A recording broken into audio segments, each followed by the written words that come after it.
Hidup seringkali membawa kita ke sebuah persimpangan yang tidak pernah kita bayangkan. Di satu sisi ada harapan yang kita bangun begitu lama, dan di sisi lain ada kenyataan yang begitu jauh dari harapan. Sama seperti dalam kehidupan rumah tangga. Bagaimana jika cinta berubah menjadi ujian yang menguras kesabaran dan kekuatan kita? Sahabat kita yang satu ini adalah seorang istri yang menghadapi tantangan yang begitu berat dalam keluarganya. Ia harus berjuang menghadapi segala masalah. Ia harus hidup bersama seorang suami yang berjuang melawan kecanduan narkoba. Dan bahkan ia mengalami kekerasan di dalam rumah tangga. Mari kita saksikan kisah yang berikut ini. Pada saat itu saya sedang mengandung anak kedua saya. Itu marahnya itu berlebihan banget, out of control. Dipukul dengan sangat keras ya. Saya hanya sedih aja gitu ya dan takut, mulai takut gitu.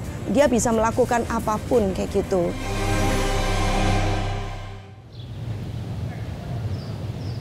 Tuhan itu baik gitu ya. Di kamar mandi ada celana pendeknya Bapak tertinggal.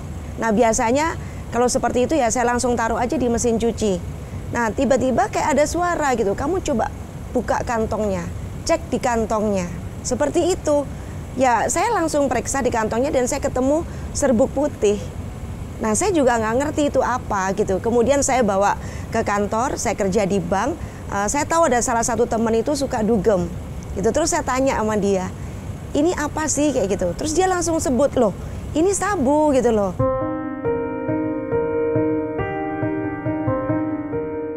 Saya tunggu dia pulang kerja, saya nanya dan awalnya nggak ngaku. Tapi ketika saya beberkan semua bukti-bukti, ya akhirnya ngaku.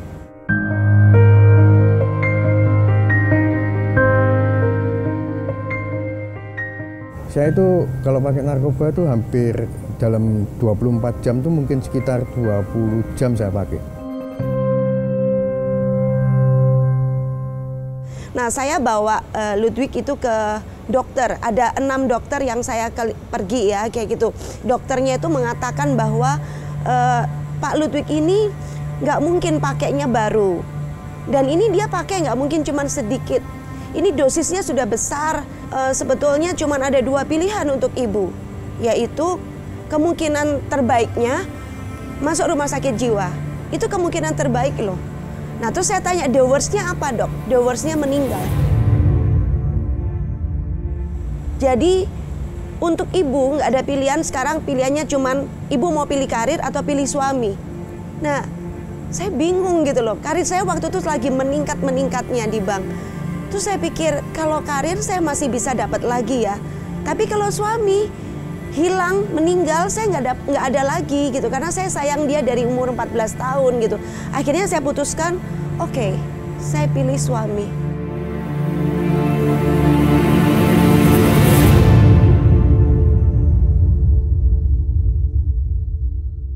Nah, dalam satu kondisi stres yang sangat berat, saya udah nggak kuat lagi. Saya akhirnya dalam kondisi sadar dan tidak sadar, itu saya ambil silet dan saya cuman potong. Ini masih ada bekasnya.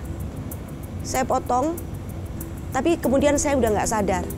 Nah, waktu saya sadar itu saya di rumah sakit dibawa sama Ludwig. Terus suster tuh bilang gini, ibu tuh untung loh, ibu masih selamat. Harusnya ibu sudah meninggal. Karena itu urat nadi yang dipotong ibu itu masih ada satu yang istilahnya mempertahankan nyawa ibu. Hah? Saya cuman waktu itu berterima kasih sama Tuhan. Aduh Tuhan, ampuni aku. Saya sudah mau mengakhiri hidup ini. Tapi Tuhan tidak mengizinkan. Berarti masih ada harapan buat suami saya bisa pulih. Dan sejak itu saya bilang, Tuhan, saya janji saya nggak akan lagi bunuh diri. Saya siap Tuhan. Saya siap dengan semua tantangan ini saya akan hadapi. Saya akan temani suami saya sampai pulih.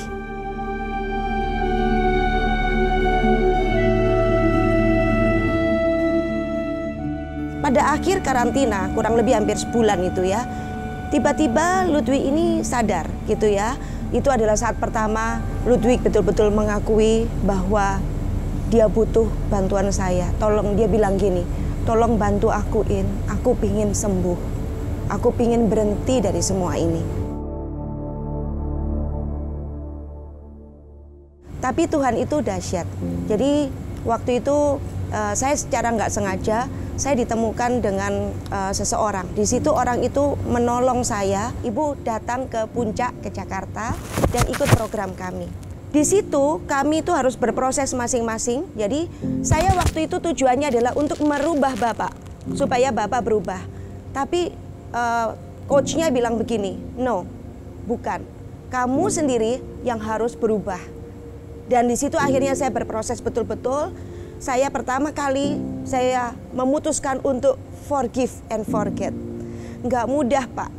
7 tahun saya di KDRT seperti itu. Saya masih ingat momen-momen saya harus minggat dari rumah, bawa anak saya kecil 2, nggak bersepatu, nggak pakai sandal. Kami lari keluar dari rumah hanya karena menghindar dari bapak marah. Itu tergambar terus, tapi saya harus memaafkan. Jadi kalau mau ditanya, kenapa saya mau melupakan, forgive and forget? Karena cuman hanya itu, ketika orang bisa memaafkan, itu yang akan mengundang miracle. Itu yang akan mengundang keajaiban. Beliau juga bilang, oke In, aku juga minta maaf. Dia gandeng saya begini di acara itu, In, aku juga minta maaf. Yuk kita mulai lagi semua dari yang baru.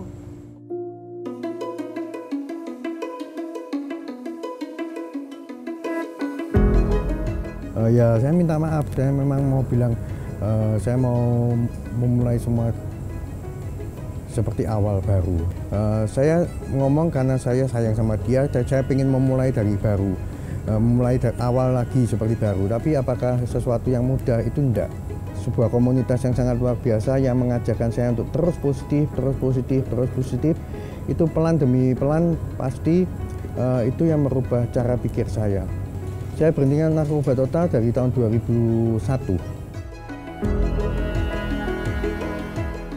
Jadi Bapak sekarang adalah anak-anak selalu bilang dulu kan waktu kecil anak-anak takut ya, bahkan untuk gedor pintu kamar aja nggak berani karena selalu melihat pemukulan itu gitu loh. Nah tapi sekarang anak-anak itu bisa gurau, guyonan gitu, bisa seperti dengan teman sendiri.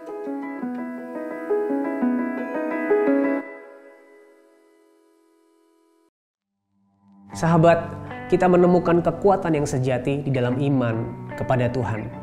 Iman yang memampukan kita untuk menghadapi setiap pergumulan dan persoalan. Meskipun seringkali rasanya tidak mudah, tapi Tuhan selalu ada menyertai kita. Dan Dia selalu menyediakan jalan untuk membawa pemulihan. Bagaimana dengan sahabat? Apakah kamu saat ini sedang mengalami persimpangan dalam rumah tangga? Pergumulan dengan pasangan ataupun dengan anak? Kamu tidak sendirian. Kamu bisa bercerita kepada kami. Kamu bisa menghubungi nomor yang ada di bawah ini. Ini adalah nomor layanan doa dan konseling Cahaya Bagi Negeri. Kami siap untuk mendengarkan ceritamu dan mendukung kamu di dalam doa. Kami tunggu ya.